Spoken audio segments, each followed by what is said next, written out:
नमस्कार, आईच्या किचनमध्ये स्वागत। आज दाखवत आहे मेथकूट रेसिपी। साहित्य सांगते, 1 वाटी चणा डाळ, 1 वाटी उडदाची डाळ, अर्धी वाटी तांदूळ घेतलेले आहेत। आपले जे घरात नेहमी आपण भात करतो ते किंवा रेशनचे जाडे तांदूळ घेतले तरी चालतील। 6 वेलच्या घेतलेल्या आहेत, 6 लवंग, जिरं हा 1 चमचा जिरं घेतलेला आहे। या चमच्याने अर्धा चमचा हळद, अर्धा चमचा लाल तिखट आणि अर्धा चमचा हिंग हे एवढं साहित्य लागणार आहे मेथकूट करता। आता आपण बघूया मेथकूटची रेसिपी।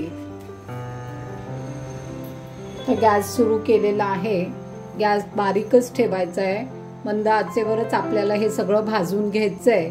जे प्रमाण घ्याल ते एकाच वाटीने घ्या। छोटी मोठी कुठलीही वाटी घेतली तरी डाळींचं आणि तांदूळाचं प्रमाण अचूकच घ्यायचं।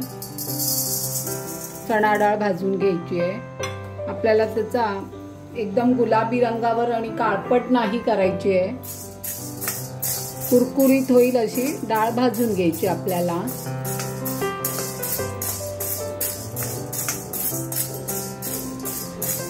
डाळीचा छान वास यायला लागला की आपण गॅस बंद करून डाळ काढून घ्यायची। आता डाळ छान भाजली गेलेली आहे, तर मी तिला ताटात काढून घेतेय। गॅस मंदच ठेवायचा आहे। आता उडदाची डाळ भाजायची आहे, तर ही पण अशी छान खमंग भाजून घ्यायची आपल्याला।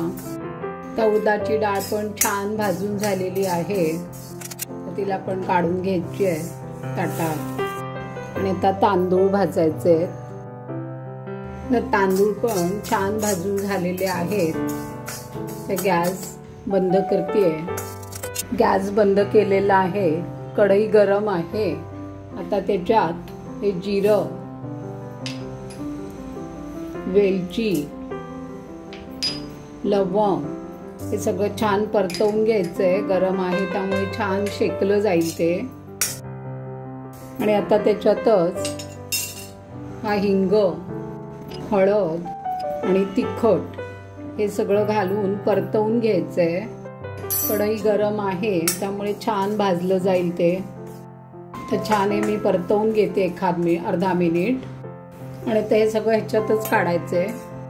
थंड झालं की आपल्याला वाटून घ्यायचं आहे मेथकूट, बारीक वाटायचं आपल्याला।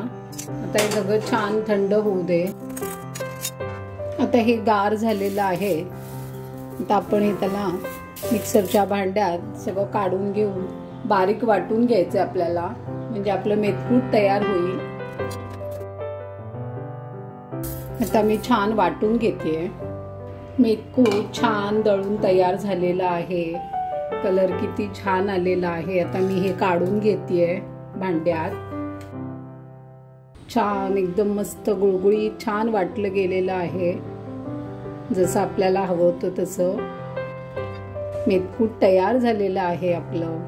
तर त्याच्याबरोबर मी आणखीन एक त्याची रेसिपी पण दाखवणार आहे।